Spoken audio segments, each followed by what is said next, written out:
Fala pessoal, tudo jóia? Professor Rafael aqui novamente, hoje para mais uma das nossas aulas de Engenharia Automotiva. A aula essa, que é da disciplina aqui, que faz parte do nosso curso de Engenharia Mecânica do Instituto Federal de São Paulo, campus Itapetininga. Como eu sempre digo, todos muito bem-vindos para a nossa aula.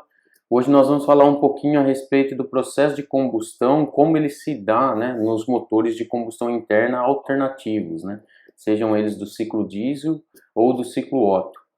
Vem com a gente aí aprender um pouquinho sobre isso, bastante conteúdo, assim como tem sido nas últimas aulas. Espero que vocês curtam.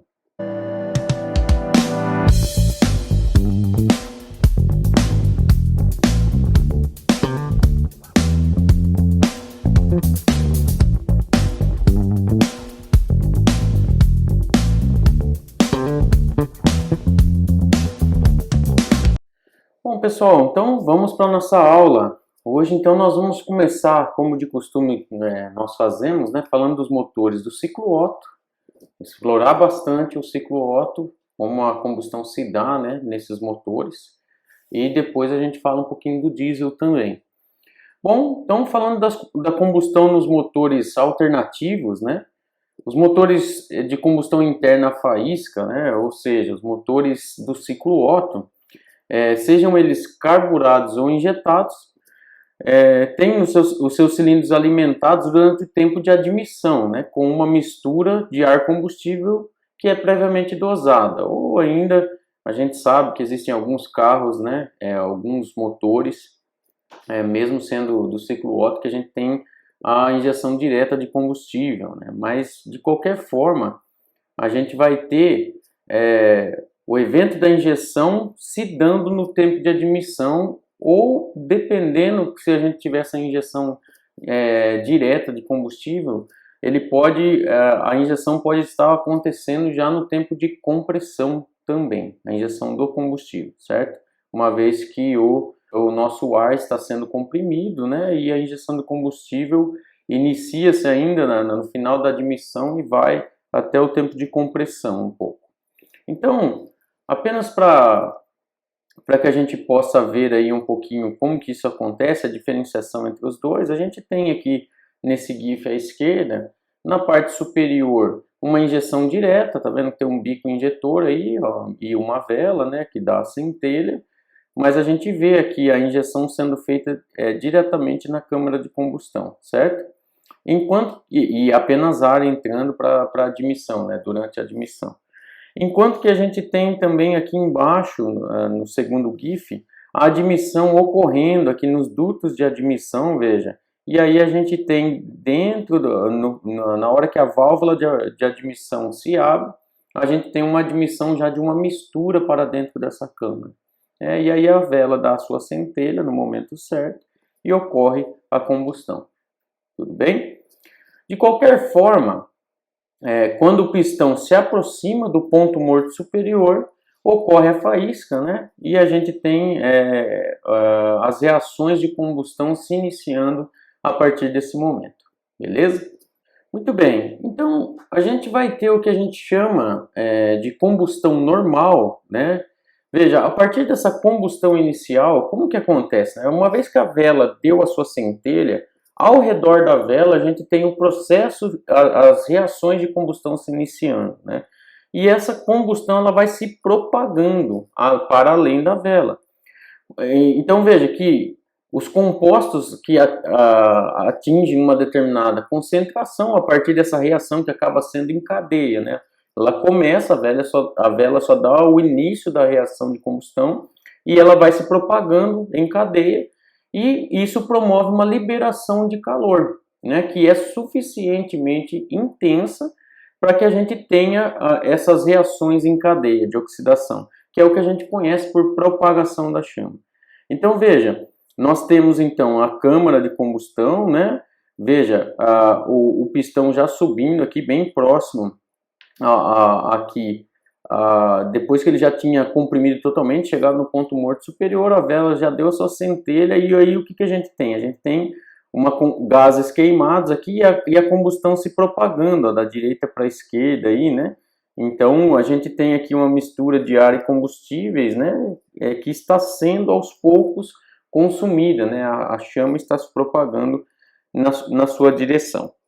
Então, essa primeira fase da combustão, como é um processo químico de reação em cadeia que vai ser iniciado a partir dessa liberação de energia inicial a partir da centelha da vela, né, e da primeira queima que ocorre, da primeira parcela de queima, isso aí provoca o que a gente chama de retardamento químico da combustão, né, ou ainda um atraso de ignição. Né? A gente já falou bastante a respeito de atraso, não sobre esse aspecto, sobre outros aspectos em outras aulas, mas falando aqui, então, uma vez que eu dou a centelha, começam as reações de combustão e elas se propagam como a gente falou acima.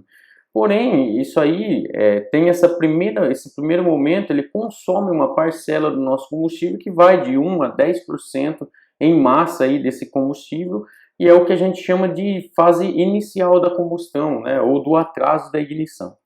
Então, o retardamento da combustão, esse processo químico aí, é um dos responsáveis, um dos motivos, né, pelo qual a gente faz o que a gente chama de avanço da faísca em relação ao ponto morto superior. Então, se vocês lembrarem das aulas de ciclo, né, ciclos termodinâmicos dos motores, a gente vê lá que a vela, ela não dá sua centelha exatamente quando a gente tem a máxima compressão, como é de se imaginar teoricamente, né?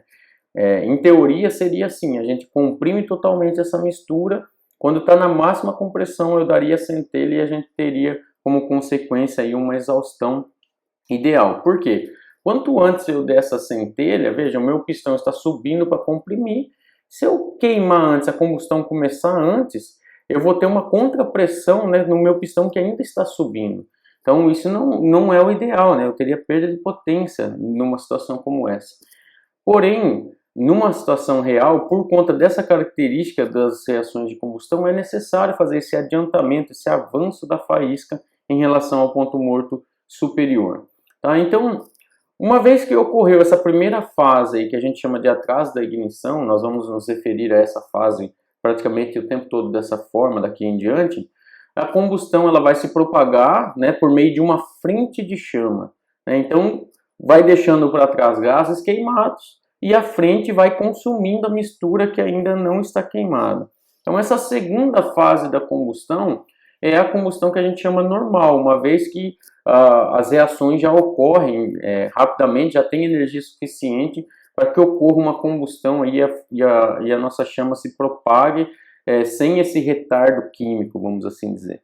Essa combustão que a gente chama de normal, ela termina quando essa chama atinge as paredes internas aí do próprio cilindro, né? Ela vai se propagando a partir da vela, passou o atraso químico, e ela está consumindo todo o meu combustível, e quando essa chama colide com as paredes, ela encerra. O nosso intuito aqui é observar como que a combustão ela vai evoluindo ao longo do processo de combustão como um todo, né? Dentro do nosso cilindro. Então, a fim de minimizar o trabalho negativo, né, de compressão, é desejável que a máxima pressão provocada pela combustão aconteça quando o pistão se encontra no tempo de expansão, ainda muito próximo do ponto morto superior. Então é aquilo que eu estava falando antes. Em teoria, o ideal é que a combustão ocorresse apenas quando a minha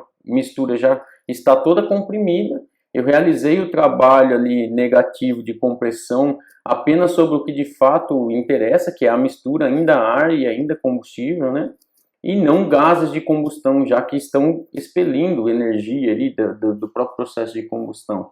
Porém, não dá para ser perfeito dessa forma, mas existem estudos, né, para que a gente promova esse avanço da faísca de uma forma que seja a gente consiga a máxima pressão, né, o mais próximo possível do ponto morto superior. Então, uma vez que essa combustão ela não é instantânea, a gente tem uma fase inicial, a propagação, aí entra no regime normal de combustão. Isso demanda um tempo que é finito, não é simplesmente deu a combustão, deu a centelha, queima todo o combustível igualitariamente. Não, infelizmente não é assim. Então a gente, por esse motivo, precisa entender bem esse fenômeno para poder promover um atraso da ignição adequado, certo? Ou seja, fase inicial, a propagação da chama e a extinção da mesma, que é quando ela colide com as paredes, né? De forma que esse processo de combustão ocorra cedo o bastante para que a gente tenha o pico de pressão bem próximo do que a gente chama de um ponto ótimo. Como a gente pode ver esse diagrama aqui à esquerda, que já é conhecido nosso, né, nada mais é do que um gráfico aí de pressão na minha câmara de combustão em função do ângulo do virabrequim. Então, quando o ângulo é zero, lá eu estou no ponto morto superior, certo? E aí a gente tem, então, a nossa ignição. Veja, eu tenho um trabalho negativo aqui de compressão acontecendo. Aí, o que acontece? Eu tenho que dar ignição em um determinado momento antes do ponto morto superior, certo? E aí, eu tenho, então, a fase que a gente chama de atraso de ignição, que é quando está começando a reação de combustão, né? As reações que vão propagar, né, a chama. E aí, de repente, eu tenho uma subida brusca de pressão, que é quando entra na fase normal de combustão. E veja que aí eu tenho um pico de pressão logo após o ponto morto superior. Então, obviamente, esse pico aqui não é interessante que seja antes do ponto morto superior, por razões óbvias, né, para não jogar contra ao trabalho de compressão, mas também não pode ser muito após ao ponto morto superior, porque senão eu tenho uma geração de trabalho muito menor do que aquela que potencialmente eu posso ter. Basicamente, né, a gente tem um ângulo beta que basicamente representa a inclinação dessa pressão em função do ângulo, né, é a inclinação de reta. Se vocês fazer um delta P, né, que é variação de pressão, em função de um delta alfa, que é a variação do ângulo, eu consigo saber essa inclinação beta. E isso aí é denominado como gradiente de pressão, né? Representa basicamente, ainda que indiretamente, a velocidade com que a combustão ocorre. Se ele é mais ou menos inclinado, vai estar indicando para mim se o meu processo, a minha pressão está subindo muito rapidamente ou muito lentamente, e isso me dá indiretamente a velocidade com que a combustão está ocorrendo. Aqui nós temos uma representação qualitativa de áreas, aqui achuradas em cores diferentes, inclusive, para representar. Nós temos aqui mais escurinho um trabalho negativo, né, que é antes do ponto morto superior, e o trabalho positivo, que é após o ponto morto superior. Em ambas as áreas a gente tem assim. Então, nós temos os pontos ideal, o ponto onde a faísca está muito atrasada, né? E o ponto onde a faísca está muito adiantada. Então, esses três gráficos aqui que a gente tem. Veja, lá em cima, se eu tenho uma faísca muito adiantada, eu tenho um trabalho negativo muito grande, né? Ou seja, eu estou estou deixando de gerar uma potência positiva, né? Se isso daqui tivesse mais deslocado para a direita. Porque esse trabalho aqui que está sendo gerado pela combustão está trabalhando contra a minha compressão, né, do pistão subindo, e consequentemente ele não é um trabalho que vai ser útil depois, certo? Se a minha faísca for muito atrasada, como no segundo gráfico a gente pode ver aqui, ó, eu tenho uma geração de trabalho muito aquém daquela que eu poderia atingir, né? Porque a pressão nem chega a subir tanto assim também. Então, a gente sabe que o trabalho gerado aí vai ser proporcional, né, à pressão que a gente atinge. E se eu tiver o que a gente chama de ponto ideal aqui, eu vou ter inevitavelmente um pouquinho desse trabalho negativo ocorrendo. É inevitável por quê? Por causa do fenômeno do atraso químico, do retardamento químico das reações. É necessário, né, para que eu tenha aquele início de reação ocorrendo aqui, onde eu tenho uma elevação de pressão, mas não tão alta assim. E quando a pressão sobe, de fato, que entra no que a gente chama de combustão normal, aí sim eu já estou para lá do ponto morto superior e eu tenho uma geração de trabalho significativa, certo? Se eu pegasse esse gráfico aqui, ó, o tracejadinho aqui embaixo, é quando eu tenho uma combustão, aliás, um trabalho, análise de trabalho, né, do diagrama aí, da pressão que ele atinge, né, simplesmente se não houvesse combustão. Então, basicamente, as áreas que eu teria sobre essa curva aqui, ó, elas são equivalentes na parte tracejada. E aí, tendo a combustão, a gente tem, então, esse gráfico de fato subindo a pressão aí em função do processo de combustão. Beleza? Essa é a análise feita nesse gráfico. Continuando então a nossa análise aqui, ó, da evolução da combustão, para efeito de desempenho, o ideal é que esse gradiente de pressão ali, o beta, seja elevado próximo ao ponto morto superior, ou seja, no início do curso de expansão, isso do ponto de vista de desempenho. Porém, a gente tem que tomar cuidado o seguinte, se a gente trouxer, né, por exemplo, esse pico de pressão aqui para muito perto do ponto morto, né, ou ainda provocando elevações muito elevadas, como a gente pode ver aqui, ó, quando acontece uma faísca muito adiantada, além do problema de trabalho negativo ser relativamente alto, a gente teria, né, um crescimento muito brusco das pressões. Veja que está atingindo quase o pico lá em cima, diferentemente do que é o ideal aqui embaixo, né? E com isso a gente tem altas pressões que vão provocar altas tensões em componentes mecânicos do meu motor, né?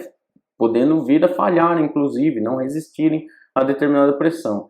E isso aí também provoca ruídos muito elevados, né? Que são indesejáveis para o funcionamento do motor, né? Um motor muito ruidoso não é desejável, certo? Então, por mais que eventualmente o meu motor até suporte essas pressões, né, mecanicamente falando, mas ele vai se tornar barulhento se eu trabalhar com pressões muito elevadas. Então, o avanço de ignição, que traz a melhor relação entre o trabalho negativo na compressão e o trabalho positivo na expansão, a relação, é o avanço de ignição que a gente chama da seguinte forma: o mínimo avanço para o máximo torque, né? Então tem até uma sigla em inglês aí, né, que é o Maximum Brake Torque, né, MBT. E Spark Time, né, seria o tempo da centelha aí da vela, certo? Então seria o máximo torque, né, no mínimo avanço possível, tá bom? Avanço da faísca da vela. Bom, falar um pouquinho da velocidade de propagação da chama. Veja, toda vez que a gente tem uma mistura, se a gente analisasse uma mistura de ar combustível estagnada, ou seja, parada, né, a velocidade de propagação que a gente teria nessa chama aí é relativamente baixa, né? Numa situação como essa, a gente tem o que a gente chama de velocidade laminar de chama, certo? Então, laminar é só a gente lembrar lá de mecânica dos fluidos, né? Quando a gente tem um escoamento que é laminar, ele é mais calminho, velocidades mais baixas, o fluxo ocorrendo de uma forma mais constante, né, sem muita bagunça, vamos assim dizer, diferentemente do que a gente tem nos escoamentos turbulentos, que é quando a gente tem escoamentos mais erráticos, né, randômicos, beleza? Então, a velocidade laminar de chama é caracterizada por ocorrer em um ambiente onde a gente praticamente não tem turbulência. Então, para a gente ter uma noção disso daí, ó, de como que a coisa acontece, é de se imaginar, né, que num motor de combustão, nas altas rotações em que ele ocorre, o nosso escoamento não vai ser laminar, vai ser sempre turbulento. E, na verdade, a gente vai ver ao longo da aula que é interessante que seja turbulento, né? Porém, só para a gente ter uma noção disso aqui, se a gente tivesse aí a velocidade laminar de chama de uma mistura de ar e gasolina, né, na pressão atmosférica, coisa que é muito abaixo do que acontece nos carros, né, e na temperatura de 300 Kelvin, ou seja, temperatura praticamente ambiente, aí, 27 graus mais ou menos, né? Então, se a gente observar isso daqui, a gente vê que existe na literatura que o máximo que essa velocidade laminar de chama atingiria seria 35 centímetros por segundo, né?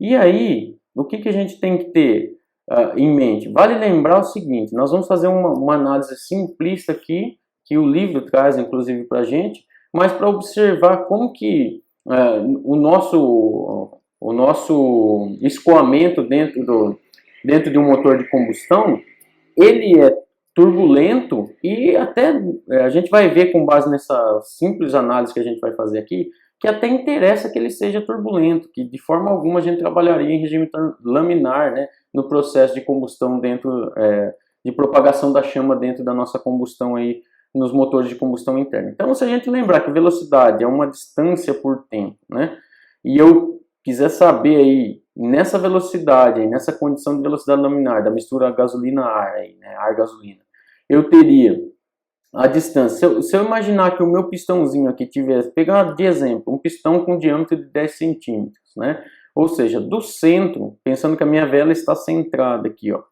do centro até as bordas eu tenho uma distância de 5 centímetros, ou seja, de 0,05 metros, certo? E eu tenho uma velocidade no máximo, aí, na melhor condição, nessa velocidade laminar, de 0,35 metros por segundo, né?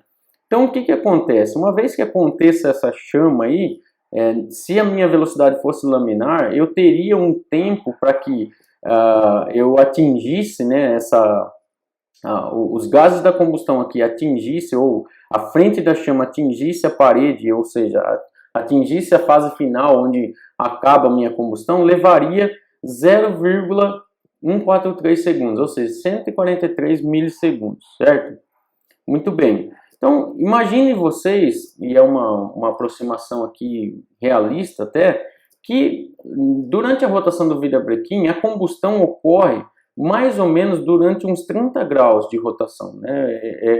É mais ou menos isso que ocorre, né? Então, veja, se o processo de combustão, levando aquela velocidade de propagação da chama em conta, velocidade laminar, 15 centésimos de segundo para que ocorresse a minha combustão, veja, se eu tenho uma regra de 3 simples aqui, esse tempo em 30 graus, né, quanto tempo leva para dar uma volta? Veja, eu teria então uma regra simples aqui que me diria o seguinte, que se a minha velocidade de combustão ocorresse dessa forma aí, durante 30 graus de rotação do meu eixo virabrequim, uma volta levaria 1,7 segundos, né? Então, se a gente quiser ter uma noção de rotações, rotações por minuto que esse motor, né, sob essas condições de funcionamento, alcançaria, veja o que nós teríamos. Uma rotação próxima, fazendo uma regra de 3 simples aí de novo, uma rotação próxima a 35 RPM.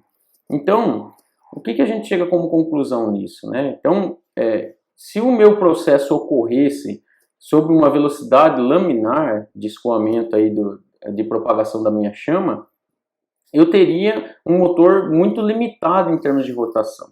E a gente sabe que na prática, né, os nossos motores trabalham a 100 vezes mais alto do que isso daí, né? 3.500 rotações é comum no motor. Então, só para a gente ter uma noção de que a nossa propagação, o nosso tipo de escoamento na propagação da chama sempre vai ser turbulento. Muito bem. Então, ó, alguns fatores aí que vão influir na propagação dessa chama, né? Vão influenciar ela. A turbulência, né? Como eu já vinha falando aí, ainda que indiretamente, né? Então, veja, quando eu tenho um processo turbulento, né? Uma propagação turbulenta, eu aumento a área efetiva da frente da chama, né? Por aquele escoamento todo errático, randômico, a gente tem o que? Um aumento, né, pelos fenômenos que eles chamam de enrugamento, né, dessa área que é capaz de interagir com o nosso combustível. Então é interessante que isso ocorra. A gente, fazendo um processo turbulento, a gente promove que o oxigênio que está no ar se encontre, né, com moléculas de combustível aí e promova a oxidação. Certo? Como que a gente consegue aumento de turbulência no nosso motor? Uma das formas é através da rotação. Aumentando a rotação, a gente tem dois efeitos interessantes, né? O aumento da turbulência e ainda a diminuição do tempo com que ocorre o processo de combustão. Obviamente, porque se existe um nível de rotação mais alto, o tempo ali também vai ser menor, certo? Para que aconteça o nosso processo. Isso é interessante para um fenômeno que a gente já falou bastante, né? Que é a detonação, né? Quando o tempo é menor e a turbulência também é maior, a gente diminui a probabilidade de que ocorra a detonação no nosso motor, certo? Bom, outro fator interessante aí para a velocidade de propagação da chama, a temperatura e pressão, né? Então, temperaturas mais altas aumentam a velocidade laminar da frente da chama, né? Causando maiores velocidades de queima. A relação combustível-ar, né? Então misturas levemente ricas, né, provocam maior velocidade de propagação da chama, ou seja, levemente ricas, um pouco mais de combustível do que em relação ao ar que seria estequiométrico para queimar aquilo ali. A presença de gases residuais aí, ó, tende a desacelerar a combustão, né? Então veja, se eu tenho no processo de exaustão, sempre acaba ficando um resíduo de gás aí que não queimou, que a nossa válvula fecha, os gases não saem completamente. Então, se essa quantidade for elevada, não é interessante, porque acaba atrasando o processo de combustão, né? E isso reduz aí a velocidade laminar da frente da chama, certo? Chamas secundárias de alta ignição é outro problema que a gente pode ter aí, ó. Em pequena quantidade, é até interessante que ocorra essa autoignição. Mas a gente sabe que, na verdade, a autoignição acaba, na maioria dos casos, sendo um problema. Por quê? Quando a autoignição do combustível começa a acontecer em maior quantidade, isso aí leva ao fenômeno que a gente chama de detonação. Nós vamos falar bastante na aula de hoje sobre isso. Tá? Então, não é interessante que a gente tenha autoignição do combustível, né? Muito bem. Então, se vocês olharem essa figurinha aqui do lado, mostra basicamente o início da combustão, né? A gente tem a frente da chama aqui, a partir da vela, certo? Os gases vão queimando, vão promovendo aí uma expansão dessa frente de chama, né? E pode ocorrer aí a autoignição, né? Que não é muito interessante, mas basicamente o que é? Se eu tenho resíduos, por exemplo, de gases aqui, né? Que não foram queimados, eles não vão... gases queimados, mas que não foram exauridos, melhor dizendo. Eles não vão reagir, porque já são gases queimados, certo? Mas eles vão contribuir para o aumento da pressão aqui dentro. Então a gente sabe que quando aumenta a pressão na câmara de combustão, eu aumento também a temperatura. Se esse aumento for muito significativo, eu posso promover que o combustível entre em autoignição, o que num motor de combustão por faísca não é interessante. Bom, então vamos falar da detonação. A detonação, o que é? Para a gente relembrar, eu já falei disso em aulas passadas, mas vamos falar novamente dela. A detonação ela é uma autoignição brusca, né, de uma grande quantidade, de uma boa parcela da mistura, que ainda não está queimada na câmara de combustão. Então veja, o nosso interesse no motor do ciclo Otto é que a centelha dê o início da combustão e ela vá se propagando uniformemente.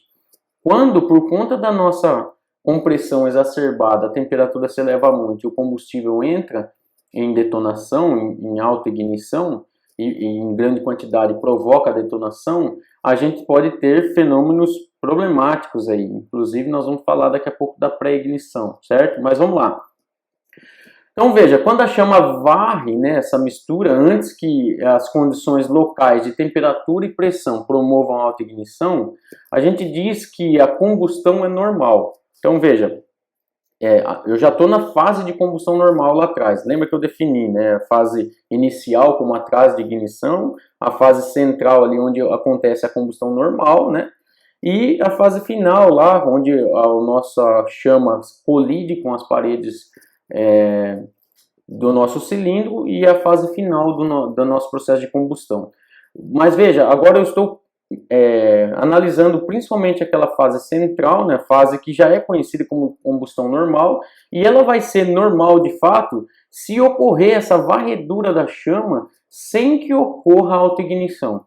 Então, uma vez que ocorra a autoignição de uma porção de combustível aí, eu tenho um aumento brusco da pressão e, consequentemente, eu tenho ondas de choques que são provenientes desse aumento brusco da pressão, porque ocorreu combustão além do que se interessa. Inclusive, uma das formas de se observar isso daqui é analisar a vibração do motor. É uma das formas com que se detecta, né, a ocorrência da detonação, certo? Então, veja, ainda que na forma de um esqueminha, a gente tem uma ignição normal, veja, a vela dá a sua centelha e a combustão, a partir da vela, né, ela se propaga, né, tem a propagação da chama.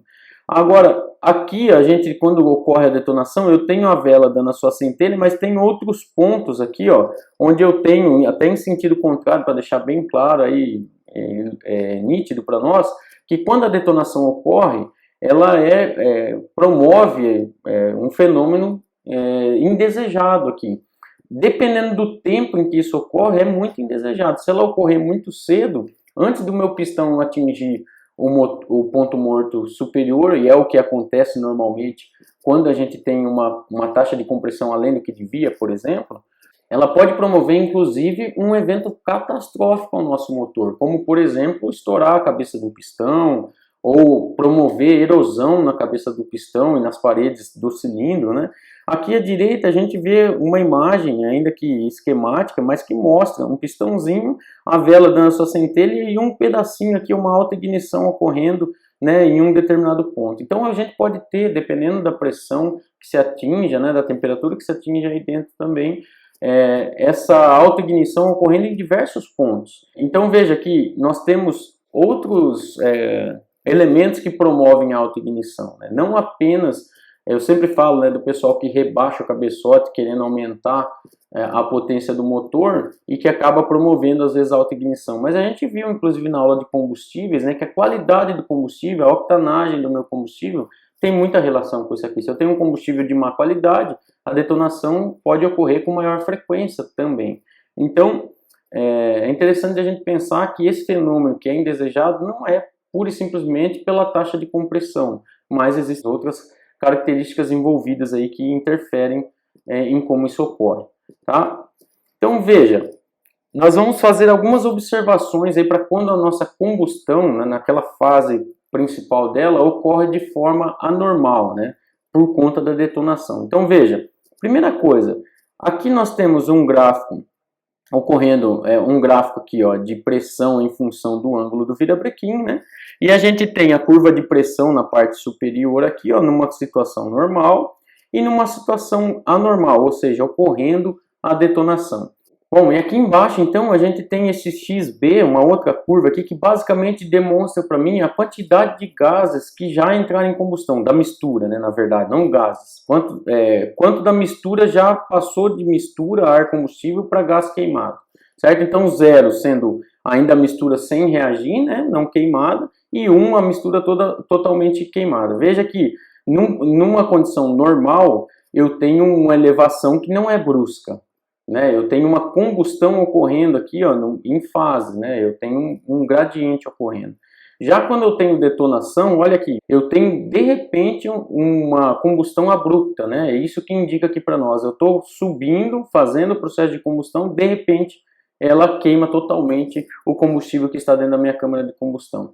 E aí, esse fenômeno promove para a gente uma oscilação da pressão, como a gente pode observar aqui, ó, a pressão toda caída. Isso aqui, na verdade, é por quê? Por causa da propagação de ondas, né, de choque, ondas de choque sônicas aí, ó. Ou seja, ao nível do audível, né, a gente acaba vendo essa oscilação ocorrendo como consequência dessa propagação das ondas de choque. E aí, como eu estava falando, né, essa fração de massa queimada aí, ó, ocorrendo abruptamente no final da compressão, a gente consegue observar também através de um gráfico como esse. Então, essa detonação, dentre outros fenômenos que ela pode promover, que eu acabei comentando, inclusive de fenômenos catastróficos aí para o nosso motor, de modo geral, ela provoca erosão nas superfícies sólidas em contato. Então veja aí, ó, nós podemos ter um pistão todo corroído aí, todo com erosão na sua superfície e chegar até a furar esse pistãozinho, né? Só que essa erosão, se a gente lembrar, inclusive lá de máquinas de fluxo, mesmo de mecânica dos fluidos, né? É muito similar com o processo de cavitação, né? A gente tem aqui a erosão ocorrendo superficialmente e não é nada interessante, né? Vai mudar as propriedades, inclusive, desse nosso material até chegar um momento que rompa, como aconteceu nesse pistão mais acima. Outra coisa que pode ocorrer, né, é um aumento do fluxo térmico para as paredes da câmara de combustão. Por quê? Porque eu tenho uma combustão ocorrendo muito rapidamente, né, devido à detonação, e aí isso vai interferir, inclusive, no processo de arrefecimento dessas paredes, né? Então também não é interessante. Esse fluxo térmico aí, ocorrendo em maior intensidade para as paredes, pode promover uma elevação local ali da temperatura naquela região, né? E consequentemente, dessa troca térmica com as paredes e consequentemente com o processo de arrefecimento, eu tenho uma redução da eficiência do motor. Por quê? Porque eu estou rejeitando, por troca térmica para o arrefecimento, uma maior quantidade de calor. Por quê? Porque minha combustão não ocorreu como devia, ela foi acelerada devido à nossa detonação, ao processo de detonação. Então veja, na figura aí ao lado, a gente consegue visualizar um aumento significativo de temperatura, né, num cabeçote de um motor veicular, associado ao quê? Ao aumento do fluxo de gases, né, para paredes da câmara de combustão, pela ocorrência da detonação que está ocorrendo perto aí dos 18 graus após o ponto morto superior. Então veja, eu trouxe aqui e fiz para vocês o gráfico até todo colorido para facilitar a visualização. Nós temos no eixo aqui à esquerda a temperatura, né, variando de 160 a 185 graus Celsius, né? Nós temos à direita o eixo na parte verdinha ali, na parte azulzinha, melhor dizendo, a pressão em megapascal, a pressão que está atingindo, e o fluxo térmico aqui em watts por centímetro quadrado na parte verde do gráfico. Tudo isso em função do ângulo de rotação do meu virabrequim. Então, analisando aqui por partes, a pressão, a gente tem aqui, ó, ela aumentando, né, pelo processo de combustão, aqui ó, um pouco antes do ponto morto superior, que é no 0 grau aqui, certo? E ela sobe até um pico maior, né? E perto dos 18 graus aí de rotação do nosso ângulo, começa a ocorrer o fenômeno da detonação. E aí a gente consegue observar por essa curva toda sinuosa aqui, como a gente viu no gráfico anterior, inclusive, do slide anterior. Veja que a nossa temperatura superficial no cabeçote, é isso que esse gráfico está mostrando para nós, ele vai chegando numa região aqui, num patamar, e de repente ele tem uma subida brusca, logo após o fenômeno da detonação começar a ocorrer, o que não é interessante, né, pessoal?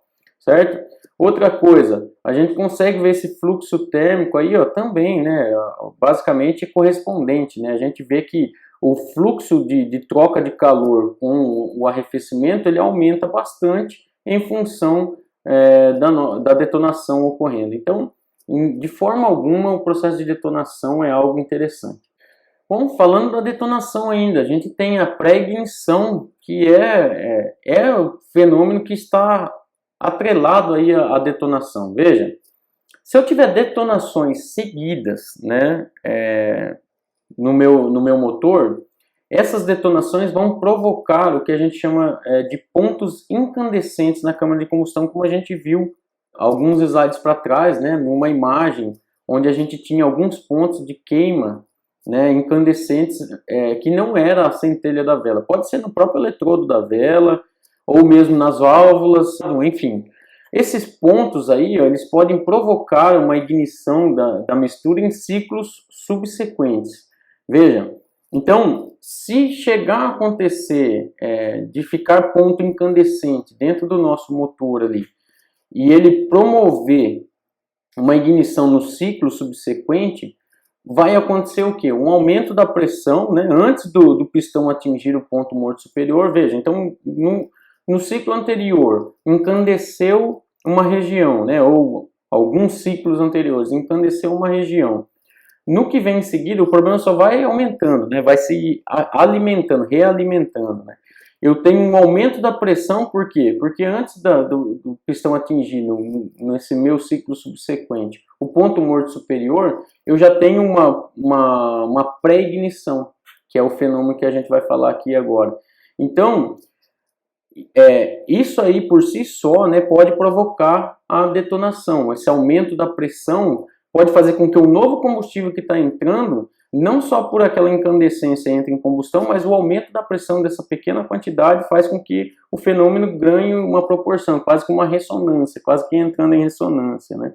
Então, veja, essa pré-ignição aí que a gente fala, ela pode ser tanto a causa quanto a consequência da detonação. Veja, se eu já tenho uma detonação ocorrendo, ela pode, ao longo do tempo, encandecer numa parte e promover a detonação, né, promover, melhor dizendo, a pré-ignição, ou ainda a própria pré-ignição, quando ela ocorre, ela meio que realimenta o fenômeno da detonação. Por quê?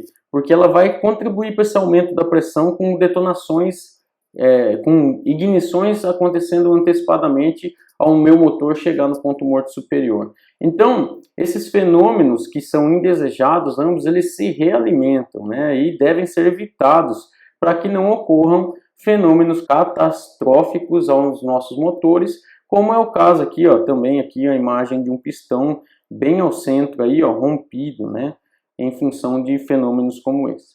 Que fatores que influem na detonação, gente? Alguns a gente já viu, inclusive, na aula passada, falando dos combustíveis. A primeira delas aí, então, o primeiro fator que a gente vai falar é justamente da qualidade antidetonante do meu combustível. Então, ou seja, se o meu combustível for de boa qualidade, ele tem altas temperaturas de autoignição. Ou seja, indiretamente falando, ele tem uma alta octanagem, que a gente aprendeu na aula passada. A temperatura da mistura na entrada da câmara, veja como é parecido coisas que a gente viu lá na aula passada, né? Quanto menor for a temperatura na entrada, né, menos provável é de ocorrer a detonação. Que fatores que influenciam, né, para que essa temperatura da minha câmara seja maior ou menor? A taxa de compressão, a temperatura na admissão, na temperatura do ar, inclusive, né, na admissão, e o arrefecimento das paredes. Se o meu arrefecimento ele é mais intenso ou menos intenso, ou seja, se ele é mais eficiente ou menos eficiente, também vai interferir, né, a temperatura em que a mistura vai estar dentro da minha câmara de combustão, antes de ser queimada. E a pressão da mistura também. Quanto menor a pressão, menos provável de ocorrer a detonação. A gente sabe que existe uma correlação direta de pressão e temperatura, né, nos processos de compressão. Propriedades que interferem também na pressão, obviamente a taxa de compressão, né? A pressão ambiente, a abertura da borboleta de aceleração, se eu estou a plena carga ou não, né? E a existência de sobrealimentação, se o meu carro ele é turbinado, né? Isso daí também afeta a pressão com que ocorre a minha admissão ali e o começo da minha combustão. Outro fenômeno é o avanço da faísca. Então, quanto mais avançada for a minha faísca, mais provável a ocorrência da detonação. Então, é aquela história, eu tenho que promover um avanço da minha faísca para que ocorra aquela fase inicial da combustão e eu tenha o melhor rendimento, a maior geração de trabalho possível, né? Mas eu não posso exagerar, certo? A qualidade da mistura. Então, quanto mais próximo da estequiométrica, mais provável de ocorrer a detonação. A gente viu isso na aula de combustíveis também, né? O ideal é que a minha mistura seja rica ou mesmo pobre, mas longe da estequiométrica, pensando no fenômeno da detonação. E a turbulência, quanto mais intensa, menos provável de ocorrer a detonação. Por quê? Se a minha turbulência for muito alta, o meu processo de combustão é muito rápido, então não dá tempo do meu combustível chegar a entrar em autoignição, né? O aumento, por exemplo, da rotação favorece isso, né? Aumenta essa turbulência, né, pelo fenômeno, pelo próprio movimento ali, e reduz o tempo em que a combustão ocorre. Então, isso é interessante. Veja que a turbulência é um fenômeno interessante sobre os dois aspectos aí, né? Tanto o aumento da rotação e consequente aumento da turbulência e o tempo, diminuição do tempo de combustão, certo? Bom, então, pessoal, o que uma câmara de combustão de uns motores de ciclo Otto aí precisa ter, né, para que ocorra da melhor maneira possível, né, para que haja um bom desempenho aí quando um carro está sendo projetado e para que a gente evite detonação, a gente tenha uma combustão ocorrendo de modo adequado dentro dos nossos motores. 3 regrinhas básicas. Primeiro, que a minha câmara de combustão consiga gerar um nível adequado de turbulência, veja, adequado, não é baixa turbulência, ou seja, quase um fluxo laminar, e nem também turbulência muito elevada. Qual que é a ideia de ter uma turbulência adequada? É que a gente tem uma combustão rápida e eficiente. Também é interessante que a relação de volume e superfície, né, a razão entre volume e superfície, seja grande no início do trajeto da chama e pequena no fim. Nós vamos ver com mais detalhes daqui a pouco o que é isso. E outra coisa interessante, para que a nossa câmara de combustão tenha um bom desempenho, é que ela seja compacta. Veja, então, a característica da nossa câmara de combustão ser compacta tem a seguinte ideia, né, que a gente reduza o caminho, né, que vai ser percorrido pela frente da chama. Por quê? Se eu reduzo esse caminho a ser percorrido, eu reduzo a duração da combustão, ou seja, ela é mais rápida, né? Se eu reduzo o tempo de exposição, né, dessa parte final da mistura com gases já queimados ali, eu diminuo a tendência de ocorrer a detonação. Por quê? Se eu tenho uma grande parcela de gases já queimados e lá no final ainda tem um pouco de combustível, a minha pressão se elevou um monte, eu tenho gases ali que vão ser expelidos ainda e estão colaborando para aumentar essa pressão dentro da minha câmara. Se eu estiver expondo esse final de combustível por muito tempo nessa condição, existe uma boa probabilidade de que ocorra detonação, certo? E aí, uma das condições ideais para esse tipo de coisa, né, para que a minha câmara seja compacta, é que a minha vela seja centralizada em relação ao meu cilindro, né, como a gente pode ver neste caso aqui, beleza? Então, falando das outras duas, o nível adequado de turbulência, né, para que a gente tenha uma combustão rápida e eficiente, né? Então, falando aí dos outros dois pontos importantes, daquelas 3 regrinhas básicas para uma câmara de combustão de bom desempenho, certo? Então, veja, a primeira coisa que a gente tem que ter em mente, antes de falar do que é esse adequado nível de turbulência, é que se a gente tiver uma turbulência excessiva, que é indesejado, né, a gente tem um aumento do coeficiente de convecção, né, ou seja, eu tenho uma troca de calor muito mais intensa, e essa troca de calor acontece para as paredes da câmara de combustão, né, ou seja, vai para o arrefecimento. Então, se a turbulência for muito alta, eu tenho troca térmica muito intensa para o arrefecimento, ou seja, estou jogando calor fora e não convertendo em trabalho, certo? Então, a turbulência, para ser adequada, ela pode ser gerada ou potencializada, né, por padrões de escoamento dentro do meu interior do cilindro. Veja, a gente tem alguns padrões de escoamento aí, ó. O primeiro dele é o swirl.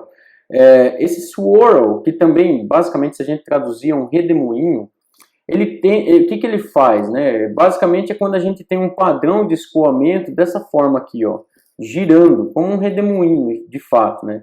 Então, ele tende a aumentar a eficiência, esse tipo de escoamento, né? Tende a aumentar a eficiência em carga parcial e prevenir a detonação quando a gente tem uma plena carga. Um outro tipo de escoamento, de padrão de escoamento, é o que a gente chama de tumble, que também vem do inglês, que significa cambalhota, né? Ou, como o próprio nome sugere, aí, ó, um procedimento aqui, ó, um escoamento onde a gente tem um giro aqui na horizontal. Veja, o redemoinho a gente gira aqui na vertical, né? No caso do tumble, a gente tem um giro aqui na horizontal, né? E isso daí proporciona alta potência específica. Tanto é que normalmente carros que têm esse tipo de escoamento normalmente são carros esportivos, né? De alto desempenho. Um outro tipo também aí de arranjo que a gente tem para promover o aumento da turbulência é o que a gente chama de squish, ou seja, squish é um jato, né, ou ser espremido na forma de um jato. Esse tipo de escoamento que a gente chama de squish, ele é promovido geralmente pelo fato da gente ter uma reentrância aqui no cabeçote ou mesmo na cabeça do pistão, né, para que quando a gente tenha a compressão dessa mistura aí, ele acaba sendo exprimido aí e promovendo esse jato, né? Então isso aqui aumenta muito o nível de turbulência, né, e acelera a combustão. Muito bem. E essa relação volume-superfície, que deve ser grande no início do trajeto da chama e pequena no fim. Veja, pela imagem aqui é o jeito mais fácil de a gente ver. A vela estando localizada aqui na esquerda, olha o que acontece. A gente tem uma pequena relação de volume por superfície. Por quê? Eu tenho um volume pequeno aqui numa área relativamente grande aqui de exposição de contato dessa minha chama, que está sendo promovida aqui, ó, com essa superfície. Ou seja, tem uma grande área de troca de calor para um volume relativamente pequeno. Ao passo que quando eu vou para a direita aqui, ó, com a vela, eu tenho um volume relativamente grande para uma relação aqui, ó, uma área de superficial aqui muito menor, né, para troca térmica. Por que isso é interessante? Porque esse fluxo de calor aqui que está sendo trocado com a superfície diminui aqui no início no início da propagação da chama, né? Então, se eu tenho essa grande relação de volume e superfície no início, eu tenho uma aceleração da propagação da chama, né? E uma pequena relação no final, como a gente pode ver na direita aí, aumenta o contato com as paredes no final, né? No final da combustão, tornando aí menos provável, né, que nessas regiões aí a gente tenha temperaturas elevadas que levam à alta ignição do combustível. Então, um simples rearranjo de uma vela, né, dentro da minha câmara de combustão pode promover condições mais ideais, mais adequadas para a nossa câmara de combustão. Muito bem, vamos falar um pouquinho agora dos processos de combustão nos motores diesel. Então, nos motores diesel, a gente tem que fazer uma bela e breve memória aí, né? Vocês já devem estar cansados de me ouvir falar isso, mas nos motores do ciclo diesel eu tenho uma ignição ocorrendo por autoignição, né? Então, é diferente do motor de centelha, onde eu tenho uma vela que inicia todo o processo, né? Como a gente disse ali, eu tenho um início pela centelha e aí eu tenho uma propagação de chama e todo um estudo em volta disso. Aqui, o que a gente tem? Nós temos o combustível sendo injetado quando o pistão já está próximo ao ponto morto superior, ou seja, eu tenho o ar sendo comprimido apenas, né? E o combustível injetado já próximo do ponto morto superior. Esse combustível é injetado em alta velocidade, alta pressão, né? Por um ou mais jatos, dependendo do modelo aí do bico injetor, né? E aí o diesel ele acaba sendo vaporizado, né, quando ele é injetado ali dentro da minha câmara de combustão, já em alta pressão e temperatura. E à medida que se mistura com esse ar aí, ele vai vaporizando, né, em alta pressão e temperatura. E como essa condição dentro da minha câmara de combustão já é propícia para a ignição do combustível, né, lembrando que o diesel tem um ponto de alta ignição, né, uma temperatura de alta ignição mais baixa do que outros combustíveis que a gente comumente usa aí nos automóveis, né? Então esse diesel ele entra em combustão. E veja que aqui a gente também tem fases, né? Inicialmente essa combustão libera uma energia, né, que aumenta ainda mais a temperatura e a pressão no cilindro, parecido com o que acontece lá no motor de combustão por faísca. E esse aumento de pressão e temperatura acaba reduzindo o atraso da ignição. Para o restante do combustível que vai sendo injetado, eu não tenho esse atraso que nem como eu tenho para o começo. Então, eu vou começar o processo de combustão no diesel. Eu vou ter um atraso de ignição, que faz parte, né, o meu combustível vai entrar em alta ignição e vai começar a propagar chama, ter uma frente de chama. Mas uma vez que acontece com a primeira parcela do combustível esse fenômeno, o que vem em seguida, o restante do combustível que vem em seguida já encontra a minha câmara numa pressão bem mais elevada, numa temperatura bem mais elevada, e isso aí acelera a velocidade de reação de autocombustão do próprio diesel.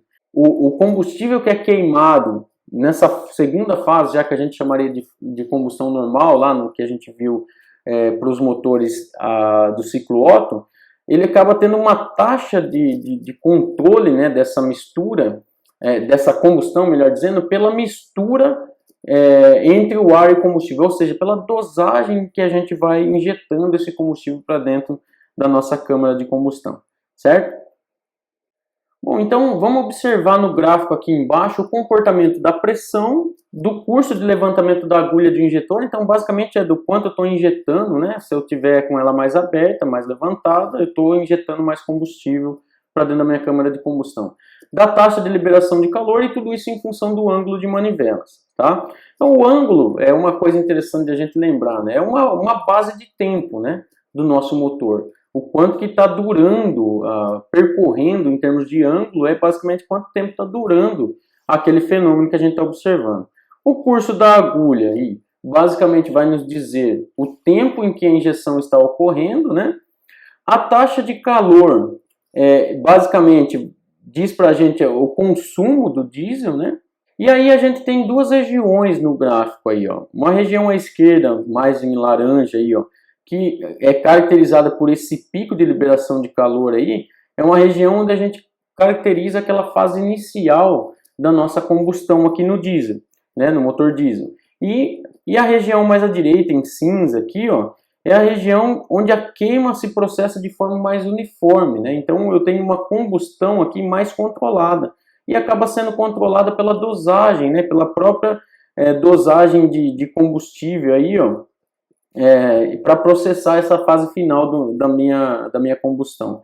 Então veja, eu tenho aqui em verdinho a pressão que vai se processando. Veja, quando eu tenho o pico de fluxo de liberação de calor, é justamente quando eu tenho a elevação mais brusca, inicial da minha pressão, que é quando acontece a primeira autoignição do nosso combustível, e essa primeira fase de autoignição vai contribuir para que o combustível que vem depois sendo dosado aqui, ó, no bico injetor, queime mais rapidamente, né? Queime mais rapidamente sem provocar elevações tão bruscas aí no nosso combustível.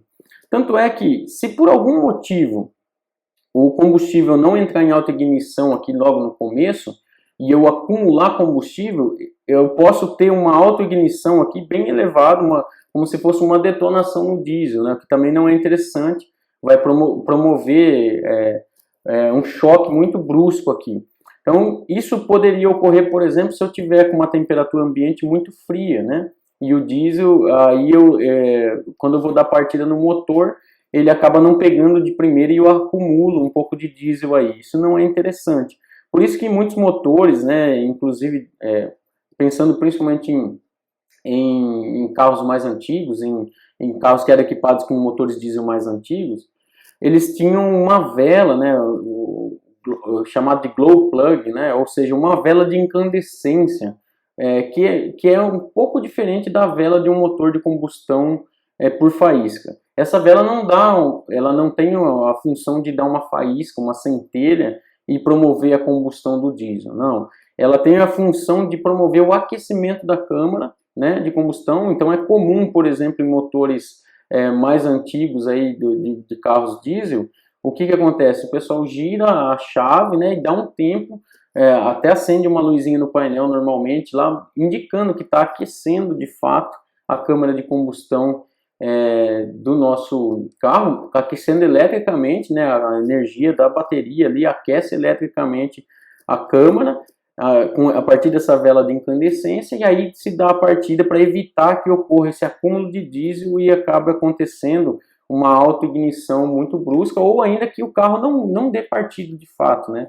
Não tenha condições ideais para que o diesel entre em autoignição no começo. Bom, então vamos falar um pouquinho de fatores que influenciam na autoignição do diesel, né? Assim como fizemos para o caso dos motores Otto, né? Sem dúvida, a qualidade do combustível é um dos fatores que vai interferir aqui. Então, em geral, os combustíveis comercializados, né, são comparados com combustíveis padronizados em várias propriedades para que eles sejam adequados para serem comercializados, né? Então, entre os parâmetros analisados está a cetonagem, que a gente viu na aula passada lá de combustíveis também, do que se trata, além de outras propriedades interessantes, tá? Bom, a temperatura e a pressão do ar de admissão, né? Então, as condições da mistura afetam diretamente o período de atraso da ignição, né? Então, se a gente tiver até 1000 Kelvin de temperatura, quanto maior for a pressão, menor vai ser o atraso da ignição, o que é interessante, tá? Agora, esse efeito da pressão ele acaba ficando em segundo plano, acaba sendo minimizado quando a temperatura é muito elevada, além desses 1000 Kelvin aí. Então, e o atraso da ignição acaba diminuindo bastante por conta da temperatura elevada, muito elevada. O aumento da taxa de compressão também tende a reduzir o atraso, né, promove um aumento da eficiência indicada, inclusive, mas a gente tem que tomar cuidado, porque o aumento muito significativo da taxa de compressão pode comprometer a eficiência mecânica do nosso motor. Turbulência, novamente aqui, né, similar ao que a gente tem lá para o ciclo Otto. Se a gente tem um padrão de escoamento aí que favorece o funcionamento, né, favorece a turbulência de tal forma que a minha combustão se processa mais rapidamente no nosso motor, isso é interessante. Para o caso dos motores do ciclo diesel, o padrão de escoamento mais utilizado é o swirl, aí, né, aquele que é de redemoinho, certo? E o projeto da câmara deve considerar o atraso da ignição sem elevar demais a temperatura na fase inicial da combustão. Ainda tem esse percalço. Por quê? Na fase inicial da combustão é onde acaba se formando a maior parte dos óxidos de nitrogênio, que não são interessantes ambientalmente falando, né? E são formados principalmente nessa parte inicial. Então, eu também não posso elevar demais a temperatura aí no início da combustão, né? Porque pode me promover esse fenômeno indesejado, tá? As câmaras de combustão aí, basicamente, a gente tem dois tipos de câmara de combustão para os motores diesel, né? As câmaras de injeção direta, que são também conhecidas como câmaras abertas, ou câmaras de injeção indiretas, também conhecidas como fechadas, né? Delas, a mais utilizada é a de injeção direta, né? São as mais comuns aí, tá? Basicamente, elas se utilizam tanto do swirl lá, né, do redemoinho, quanto do squish, né, que é quando a gente utiliza lá, é muito comum nos motores diesel, né, a gente ter a cabeça do pistão com uma extensão da nossa câmara ali, né, algo que pode ser mais protuberante, como essas aqui, mais ao centro e à direita, ou ainda menos, né, como essa à esquerda. Mas isso aí é utilizado, né, de forma a promover uma maior turbulência no nosso combustível, na nossa mistura, né, do combustível que está sendo injetado, né. Na verdade, veja, eu tenho já alta pressão quando o meu combustível está sendo injetado. Por isso que se utiliza mais no diesel desses mecanismos de escoamento para promover maior turbulência. Por quê? Porque o combustível vai ser injetado e praticamente já começa a combustão. Então, é necessário, né, promover essa homogeneização melhor da câmara a partir da turbulência, tá certo? Veja, esses tipos de câmaras aí de injeção direta, elas são mais adequadas quando a gente quer ter um comportamento mais quiescente. O que é isso? Um comportamento mais equilibrado, mais tranquilo do ar para a mistura do combustível. Esse é um dos motivos pelo qual, né, esse tipo de câmara de injeção aqui, sendo direta, é mais comum nos motores diesel. E ela visa reduzir, né, a gente pretende um comportamento mais equilibrado aí, para reduzir o gradiente de elevação da temperatura no processo de pré-combustão, né, que é o que promove a geração de de NOx lá nos motores diesel. Então, como a gente vê cada vez mais, né, pressões ambientais sobre os motores de um modo geral, né, sobre a forma como a combustão se processa, não apenas nos motores de combustão interna, é interessante que a gente tente reduzir a emissão dos óxidos de nitrogênio, tá bom? Bom, aí a gente tem também as câmaras de injeção indireta, né? Então, geralmente são construídas aí no cabeçote, né, com os objetivos de produzir turbulências muito intensas, né, que são necessárias quando a gente quer promover aí rápidas misturas, né, e isso é tipo para os motores diesel de alta rotação, motores diesel utilizados em carros menores, né, como por exemplo em caminhonetes. Então a gente tem, veja, aqui um bico injetor numa pré-câmara aqui, numa câmara à parte, né, que depois vai entrar ainda na câmara de combustão.